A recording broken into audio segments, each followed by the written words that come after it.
Autneuland.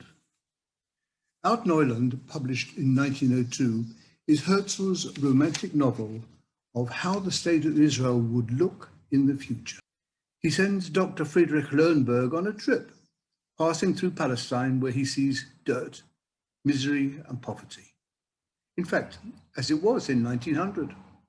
To project into the future and explain his ideas, Herzl sends Dr. Löwenberg to an isolated island, returning after 20 years to a new and vibrant Palestine where the Jewish state has taken root. In order to understand Autneuland, we have to recognize the society in which Herzl lived and which prompted his Zionist ideals. Vienna was the capital of the Austro-Hungarian Empire, which in the 1900s provided a strict but wealthy environment for its mostly Catholic middle class. For the price of a cup of coffee, you could read all the daily newspapers in your favorite cafe. Herzl, who had a doctorate in law from the University of Vienna, was a well-respected journalist and playwright. These are some of the plays that he wrote. A turning point for Herzl was the 1894 Dreyfus trial, in which he, as a prominent journalist, covered for a leading Austrian newspaper, and where he heard the crowds yelling, "Death to the Jews." Herzl died of pneumonia when he was 44 years old, but in this shortened life, he recognized a problem and worked towards a solution. Zionism had already taken root, and the first Aliyah had started.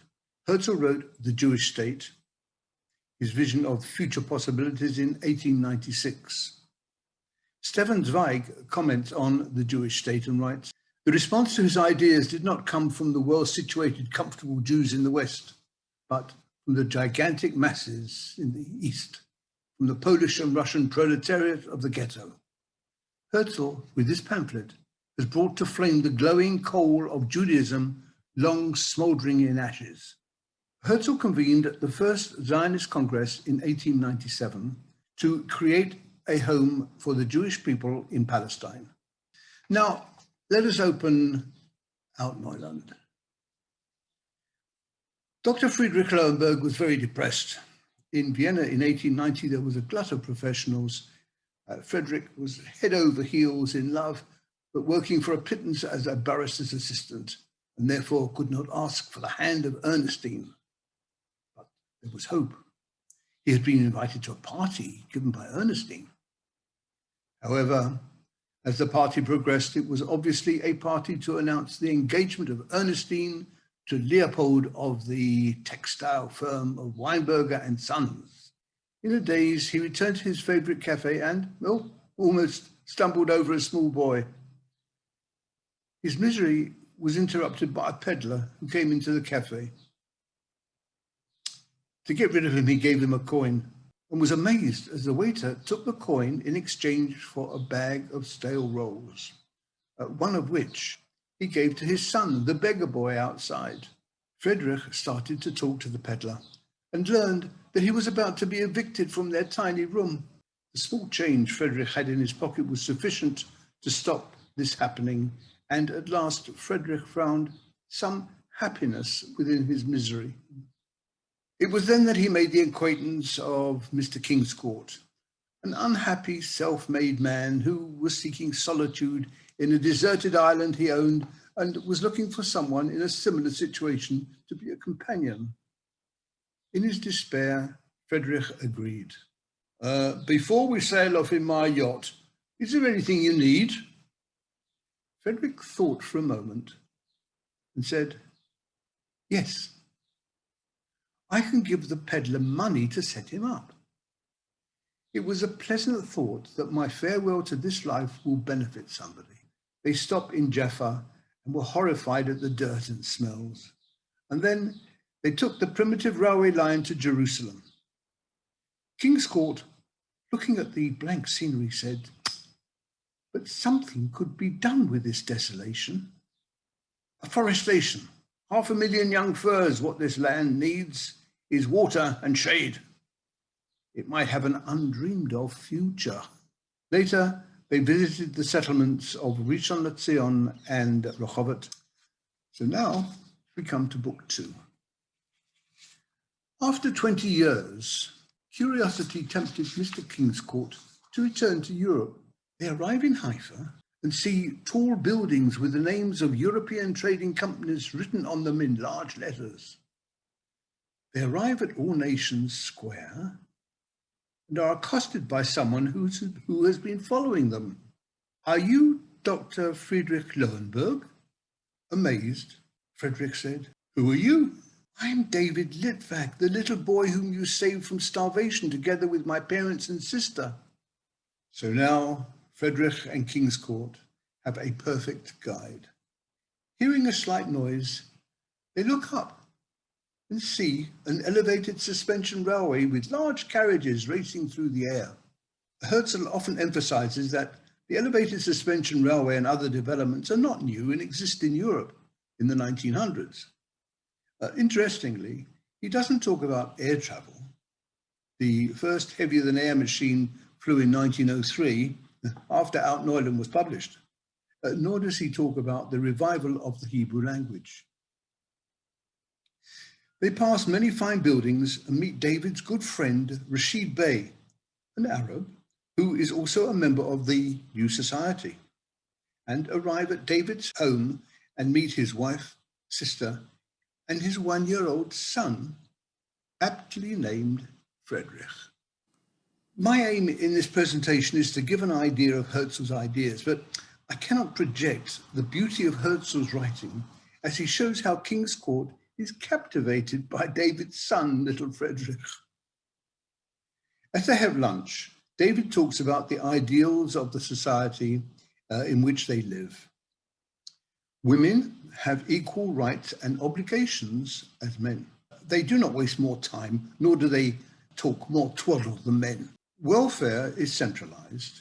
Everyone has the right to work, but also the obligation.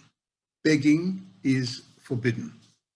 Herzl gives his readers a rest from his ideas by returning to the characters in his novel. David suggests an afternoon siesta and a concert in the evening. Frederick contrasts Ernestine with David's sister, Miriam, and wonders if he should have remained in Vienna and fought against odds rather than running away from life. David comes in holding a newspaper with advertisements for the evening's entertainment. Thus begins more of Herzl's visions. Most newspapers are run as cooperatives with the subscribers in control. Herzl was the founder and editor of the Zionist paper, Die Welt. Herzl, using his fictional character David, explains the advantages they have of building using the knowledge of older cities in Europe that grew up without planning. There, streets are constantly being pulled up as a new utility is introduced or repaired, such as a gas pipe or a telephone wire. We have provided tunnels for this. David went on to explain that large department stores were the norm as they are more efficient with their buying power. Small traders were ruined in the older countries as mass production took a hold, but here, such outmoded forms of commerce never even began. Herzl also suggested that the shekel should be the name of the currency. The story proceeds to the opera where they see Shabtai Tzvia, the false messiah. David explained, "It's the charlatan telling the people what they want to hear, a longing to escape the dark, miserable existence in which people find themselves." Frederick then sees Ernestine in the audience, a rather fat, matronly figure sitting next to her daughter, who looks like the Ernestine that Frederick remembered. They are to celebrate Pesach with David's parents, and they drive to Tiberias. Little Frederick is not interested in his nurse, but insists on being held by Kingscourt and playing with his beard.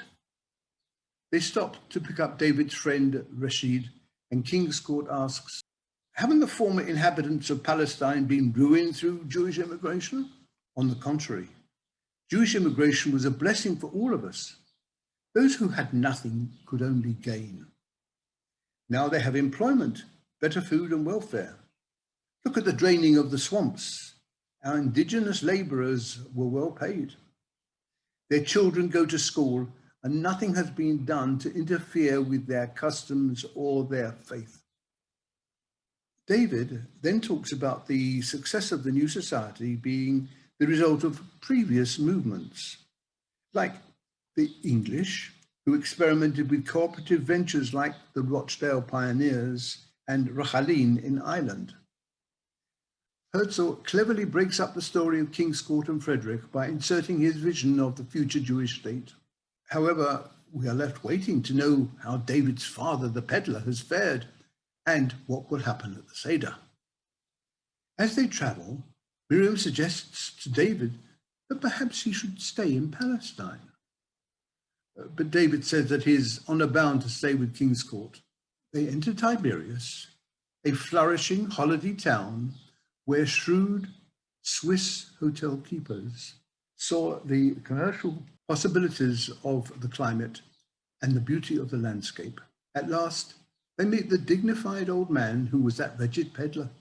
The Litvaks had been among the first to immigrate and were now reaping the fruits of the economic prosperity.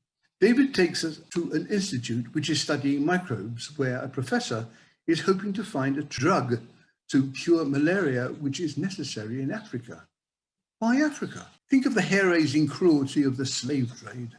Their descendants are growing up in exile and despised because they have black skins.